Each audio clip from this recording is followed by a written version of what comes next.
ஊர் உலகம் எல்லா இடத்துலயும் பார்த்தா பல பேர் இன்சல்ட் பண்ணிட்டு தான் இருப்பாங்க. அவங்கள அவமானப்படுத்திக்கிட்டே இருப்பாங்க. ஆனா அந்த அவமானப்படுத்துறவங்க பார்த்து அது சந்தோஷப்படுறவங்க சில பேர் அது கர்வமா நினைச்சிட்டு இருப்பாங்க. ஆனா அவமானப்படுறவங்க பலவீனமா இருக்கிறவங்ககிட்ட பார்த்தானா அவங்க அப்படியே அடுத்த வேலையை பார்க்க போக ஆரம்பிச்சிருவாங்க. இதே இதை பலவீனம் இருக்கிறவங்ககிட்ட காமிக்காம இது இவங்கள மாதிரி பலம் வாய்ந்தவங்ககிட்ட காமிச்சா அங்க சண்டை தான் வரும். அங்க யாரும் இன்சல்ட் நினைச்சிட்டு போக மாட்டாங்க. எதிர சண்டை வரும், ஈகோ வரும், அது வேற எக்ஸ்ட்ரீமா போகும். ஆனா மோஸ்ட் ஆஃப் பீப்புள்ஸ் அப்படிதான் பணிஞ்சு போயிடுறாங்க. பெரும் பணக்காரா இருக்கிறவங்க ஏழையா இருக்கிறவங்க அவங்க முதலாளி நம்ம தொழிலாளின்னு நினைச்சிட்டு அவங்க என்ன பண்ணாலும் என்ன வேலை சொன்னாலும் அவங்க இன்சல்ட் பண்ணாலும் அதை வாங்கிட்டு போற தன்மை உள்ள இருக்கு. இது எல்லா வர்க்கத்திலையும் எல்லா கட்டத்திலையும் இருக்கும். இது நீங்க வாழ்க்கையில நடைமுறை வாழ்க்கையிலும் சரி, உங்க சொந்த பந்தத்திலையும் இருக்கும் சரி, நண்பர்கள்ட்டையும் சரி, வேலை பார்க்குற இடத்துலையும் சரி, இந்த மாதிரி இருக்கும். நம்ம ஸ்டேட்டஸ்க்கு ஏற்ற மாதிரி நம்ம கீழே இருக்கிறவங்கள மதிக்காமே நம்ம நடப்போம். இது இயல்பாவே நிறைய பேர்கிட்ட இருக்கும்.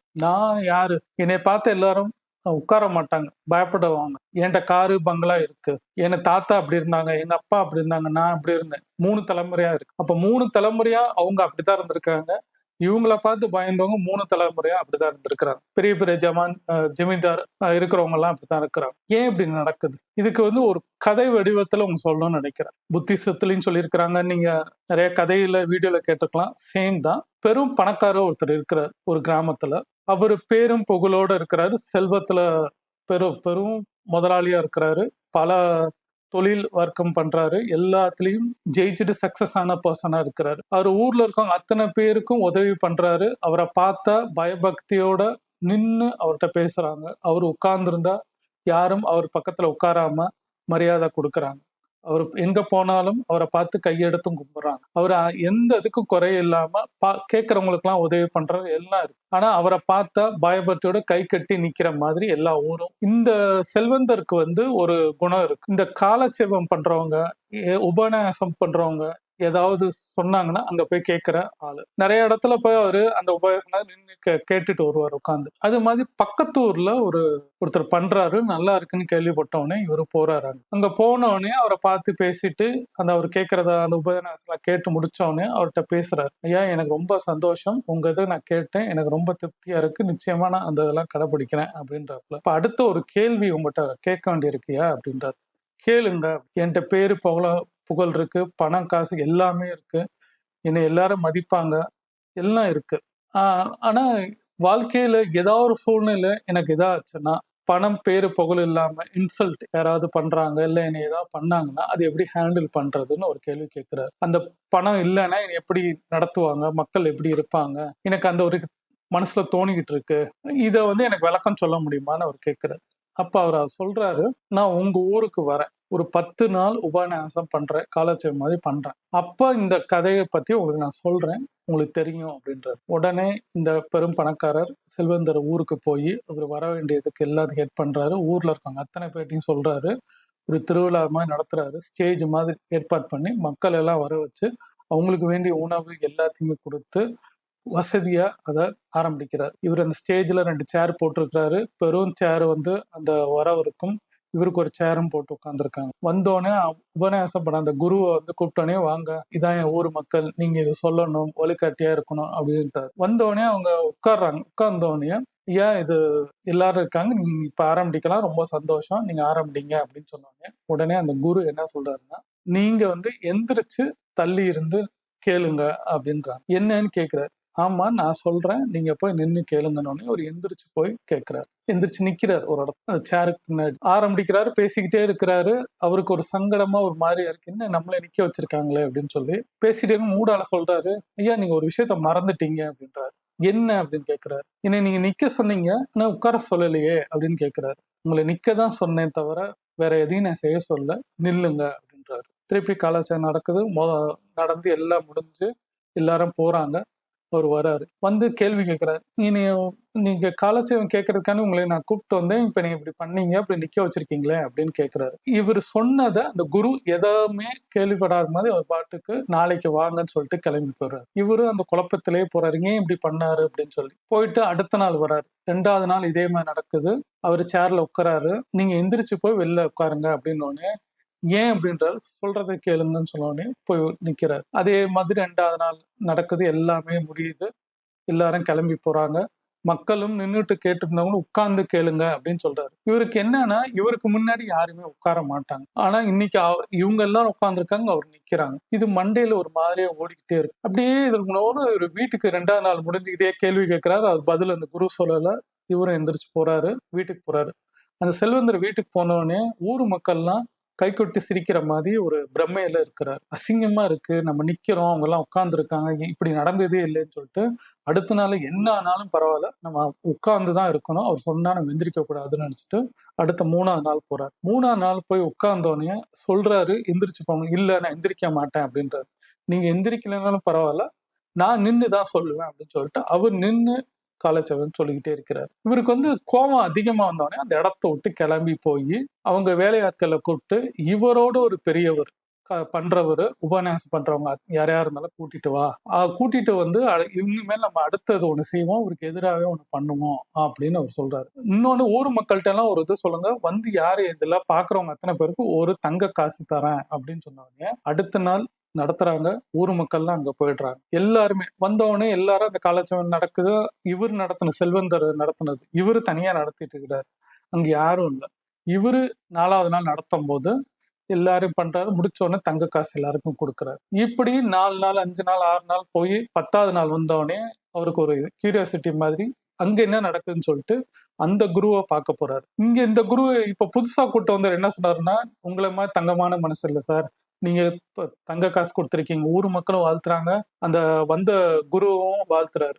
இவரோட பெரிய ஒருத்தர் வந்திருக்கிறார். இவரு நேரா போய் அங்க சொல்றாரு, பாத்தீங்களா இங்க யாருமே இல்ல. ஆள் இல்லாத கடைக்கு நீங்க என்ன பண்ணிட்டு இருக்கிறீங்க அப்படின்னு சொன்னா, அங்க ஒரே ஒருத்தர் தூரத்துல இருந்து கேட்டுட்டு இருக்கிறாரு. இந்த ஒருத்தருக்காண்டி நீங்க நடத்திட்டு இருக்கீங்களான்னு கேள்வி கேட்கிறாரு. ஆனா இப்ப பாருங்க, என்னை ஊர் மக்கள் என்னை பாராட்டுறாங்க. அந்த வந்தவர் சொல்லி உங்களை மாதிரி ஒருத்தர் வந்த குருவும் என்னை பாராட்டுறாரு. இங்க உட்கார்ந்து நீங்க தனியா ஒரு ஆளுக்காண்டி பண்ணிட்டு இருக்கீங்களேன்னு கேட்டதுப்பா சிரிச்சுக்கிட்டே பாக்குறாரு. நீங்க இத நான் உங்ககிட்ட பேசணும் அப்படின்னு சொல்லி கேட்கிறாரு. கேட்டோடனே அவர் சொல்றாரு, இல்ல நான் இந்த இதை இன்னைக்கு நான் முடிக்கணும், முடிச்சதுக்கு அப்புறம் பேசுவோம் அப்படின்னு அவர் சொல்றாரு. நீங்க எப்படி பண்ண முடியும், அந்த ஒருத்தரையும் நான் கூட்டிட்டு போயிடுறேன் அப்படின்னு சொல்றாரு. முடிஞ்சா கூட்டிட்டு போ அப்படின்னு சொல்லி அந்த குரு சொல்றாரு. நேரம் அந்த ஓரத்துல லாஸ்ட்ல நிக்கிறாரு தனியா, யார் இல்லாத அவர்கிட்ட போய் சொல்றாரு, இங்க ஏன் கேக்குறீங்க, இவரோட இன்னும் சொல்ற ஒருத்தர் வந்திருக்காரு, நல்லா சொல்றாரு, ஊர் மக்கள்லாம் அங்கதான் இருக்காங்க, நீங்க வாங்க. இல்ல நான் வரல அப்படின்னு அவர் சொல்றாரு. ஊர் மக்கள்லாம் வந்தவங்களுக்கு ஒரு தங்க காசு தரேன், உனக்கு நான் 100 தங்க காசு தரேன் அப்படின்னு இருக்காரு. இல்ல எனக்கு வேண்டாம், நீங்க போங்க. சரி இன்னொன்னு தரேன், நீ வந்தேன்னா உனக்கு 10,000 தங்க காசு தரேன் அப்படின்றாரு. இல்ல வேண்டான்றாரு. ஏன் இப்படி அடம் பிடிக்கிறீங்க, ஏன் இங்கோட அங்க நல்லா சொல்றாங்க, நல்லா இருக்கு, மக்கள் எல்லாரும் அங்க கேட்கறாங்க, கடந்த நாட்கள்லாம் அங்கதான் இருக்கிறாங்க, வேணா உங்களுக்கு 1,00,000 நான் தரேன், 1,00,000 தங்க காசு தரேன், நீ வரையா அப்படின்னு கேட்டப்ப இல்ல நான் வரமாட்டேன், நான் இங்கதான் இருப்பேன், என்னை விட்டு போங்க அப்படின்றாரு. அங்க குருவை பார்த்து சொல்றாரு, என்ன ஒரு ஆளை காசை கொடுத்து வாங்கி வச்சுங்க, அவரு வரவே மாட்டேங்கிறாரு, என்ன காரணம் குருட்ட கேட்கும் போது அப்ப குரு சொல்றாரு, இவர் என்ன அரசாங்கத்துக்கே பெரியவரா இல்ல இந்த இந்த ராஜ்யத்துல மன்னரா அப்படின்னு கேட்கிறாரு. பேசிட்டு இவரை திருப்பி இந்த மனிதர்கிட்ட கேட்கிறாரு, என்ன ஏன் நீங்க வரமாட்டேன்றீங்களே, உங்ககிட்ட ஏன் இப்படி நினைச்சிட்டு இருக்கீங்கன்னு கேட்டப்ப, நான் வரமாட்டேன், உனக்கு வேணா நான் இதோட பல மடங்கு, நீ சொன்னதோட பல மடங்கு நான் தங்க நாணயம் தரேன், இந்த ஊரை தரேன், இந்த ராஜ்யத்தையும் உனக்கு தரேன் அப்படின்னோடனே இந்த செல்வந்தருக்கு சிரிப்பு வருது. நீ என்ன ராஜாவா, நீ எனக்கு இது கொடுக்கறது அப்படின்னோடனே குருவை பார்த்து கேட்கிறார், இவன்னா ராஜாவா அப்படின்னு கேட்கிறாரு. அவர் ராஜா தான், அவருக்கு இந்த அரசர் தான் இந்த நாட்டோடது. நீ எப்படி என்னை பார்த்தியோ, என்ன கேள்வி கேட்டியோ அதே கேள்வி கேட்டாரு. அதே நாள் அவரை இங்க வர சொன்னேன், அவர் அங்க நின்று கேட்கிறாரு, நீ இந்த 10 நாள் வேற வேற வேலையை பண்ணிட்டு இருக்கிற அப்படின்னு அவர் சொல்றாரு. இவர் உடனே அந்த போய் மூஞ்சியை பாக்குறாரு. பார்த்தோன்னே தெரிஞ்சு இவர் தான் அரசர் அப்படின்னு தெரிஞ்சோடனே, ஐயோ மன்னிச்சுக்கோங்க அரசர், நான் செஞ்சதெல்லாம் தப்பு, காலில் விழுகிறாரு. விழுந்து எந்திரிச்சோடனே அந்த அரசர் கேட்கிறாரு, இப்ப என் காலில் விழுகிறனால உங்களுக்கு எந்த அவமானம் கிடையாது, நீங்க சுத்தி யார் என்ன நினைப்பாங்கன்னு நினைக்கல, ஆனா என் காலில் விழுந்து என் காலை பிடிச்சி மன்னிச்சுக்கோங்கன்றீங்க. இதே இடத்துல ஒரு ஏழை இருந்து நீங்க காலில் விழுவீங்களா? விழமாட்டேன். அப்படியே விழுந்தோன்னு நினைச்சாலும் நீங்க உங்க சுயநீரத்துக்காண்டி தான் செய்வீங்க. இதே மாதிரிதான் நான் குணத்தோட இருந்தப்ப, எனக்கும் அந்த அரசர் அப்படின்ற போதையில இருந்தப்ப, எனக்கு தான் எல்லாம் இருக்கு, பலம் இருக்குன்னு நான் நினைச்சிருந்தப்ப, சின்ன சின்ன விஷயத்துக்கெல்லாம் எனக்கு கோவம் வந்தது. இப்பதான் இவர்கிட்ட இந்த கேள்வி கேட்டேன். இந்த 10 நாள் இங்க நின்று நான் கேட்கிறேன். இப்ப நான் ஒரு அரசர் கிடையாது, ஒரு மனிதன், நான் சாதாரண மனிதன், எனக்கு எது போனாலும் பரவாயில்ல, இந்த அறிவு எனக்கு வேணும். இவர் சொல்ற விஷயத்துல நான் எல்லாமே எனக்கு இந்த இடத்துல மண்ணுல உளுந்துருச்சு, எனக்குள்ள இருந்த கர்வம் போயிருச்சுன்னு அப்போ புரியுது. உங்க உங்க கையில செல்ஃப் ரெஸ்பெக்ட், சுயமரியாதை இருக்கலாம், உரிமைக்காண்டி போராடலாம். ஆனா கர்வத்தோட நீங்க வந்து நான் தான், என்கிட்ட தான் நீங்க இருக்கணும் அப்படின்னு ஒரு நினைச்சு நீங்க போராடினீங்கன்னா நீங்க தோத்து போயிடுவீங்க.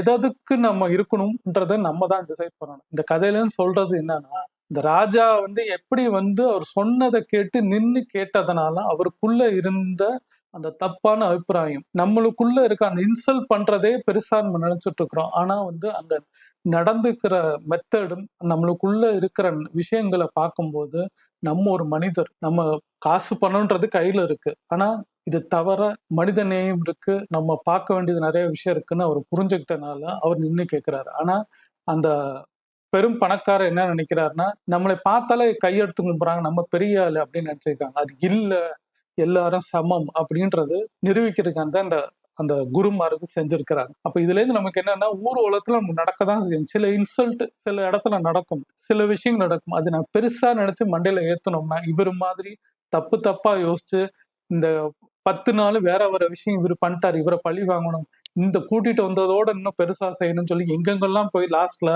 ஒண்ணும் இல்லாம அவர் தனியா நின்று அந்த உபன்யாசமும் கேட்காம இவரு என்ன பண்றாருன்னு பார்த்துக்க தான் தோணும் தவிர, உங்க உங்க அறிவை ஏத்திக்கிறதும் உங்க ஸ்கில் செட்டை எடுத்துக்கிறதுக்கும் உங்களை டெவலப் பண்றதுக்கு விட்டுருவீங்க.